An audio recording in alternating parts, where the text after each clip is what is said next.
people had characters who looked like you, and that was important to you. So my guess is that's part of your journey with being true to yourself and what you chose to do. It is. Stories are very important to all of us. We all have a story within us, and I never forget where I come from. I never forget that. No matter where I go, no matter what accolade I receive, I always remember that it was a cold winter night when my mother packed me and her up. We took the Greyhound and we came to Kentucky from Detroit, Michigan.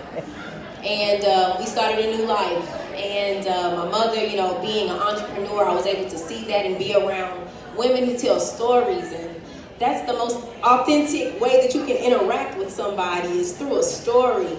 The power of taking the time to create an intimate space, to share your life with someone. That's powerful. And so I was around all of these women who were telling these stories about their lives, and I'm just young, listening. And then I would have my books, and my books, you know, I love to read growing up. And, you know, seeing books that I didn't really have a lot of, you know, relationship with culturally. And I knew that I wanted to change that. I knew that I loved those books, and those books deserve to be in the world, but so do my stories and the stories of the people in my community and in my family. So being true to your authentic story, it takes a long time to many times generate that. It takes healing, it takes vulnerability, it takes transparency, it takes authenticity. But you have to get to the root of your story because we all are bearers of the fruit of our stories. And the way that we plant our seed is the way that the fruit manifests. And so that's the way that I see a story, and just the importance of storytelling and the importance of personhood and having integrity, being a person of integrity and a person of strong conviction in your story, because we have a life that, you know, that we're living, and I know many of us, we go through a lot of difficult times. I went through a lot of difficult times when I was a teenager, and finally I got a chance to tell that story in my latest book, When Hip Hop Met Poetry. It took me 13 years to tell that story. I'm 32 years old, about to be 33. I'm getting up there in age. Oh, come on. I know, but so where did that come from? He's a baby. 32 years old, and you're so wise with things that you're saying. So where did that come from? Was that just innate? You just were always like that? Or did you have wonderful teachers like your mother? Yes, I believe that it's just a community of people. My mother, my grandmother, big mamas, you know, my aunties, people in my family, teachers, advocates, people around me have invested in me. And I know the importance of investing in our youth because I'm a product of that. I'm the product of intergenerational love and caring and nurturing and warm demanders and authoritative parenting styles, you know, and, you know, being somebody who's loving. And so, you know, being centered around that, but also going through some difficult times. I was 17 years old and I was attending DuPont Manual High School. Anybody in here? All right, let me give a shout out to Central. I love Central too. But I graduated from there, and before I graduated, I thought I had it figured out, like a lot of us teenagers. All of us went through that at some point when we're teenagers, think that we know everything. And I thought that I was ready to be a mother. And I became a mother. And the day that I was supposed to give birth to my daughter, she was born stillborn.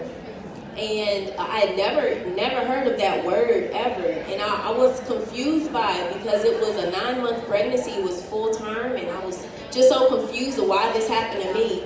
And for so many years, you know, I had to ask, you know, I asked myself, why did this happen to me? But then I had to switch that. And I began to think, well, what lesson is learned from what I went through rather than why did this happen to me? Because it can happen to anybody, and why not me?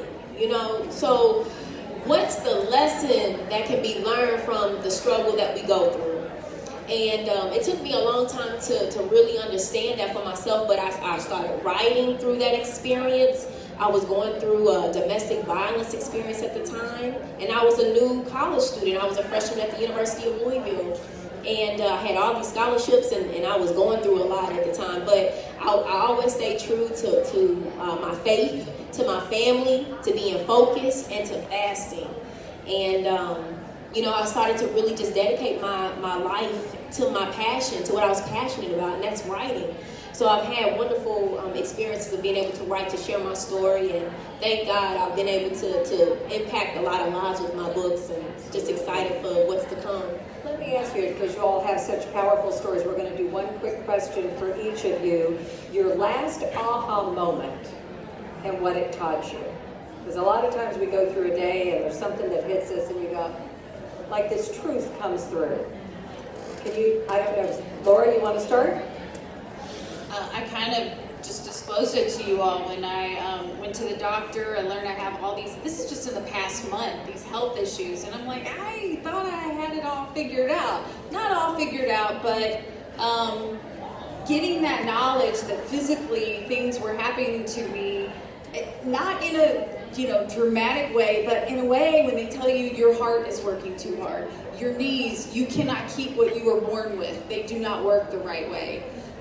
I saw my mortality, not like, oh, I'm gonna die. Well, we're not meant to be here forever. And I thought about that, and what I said is, how do I want to take care of this? This is the only thing you own.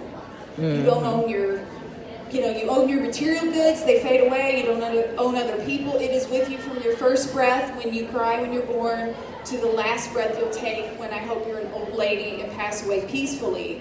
So I told myself, what is the second half going to be living in this body? What's it going to look like?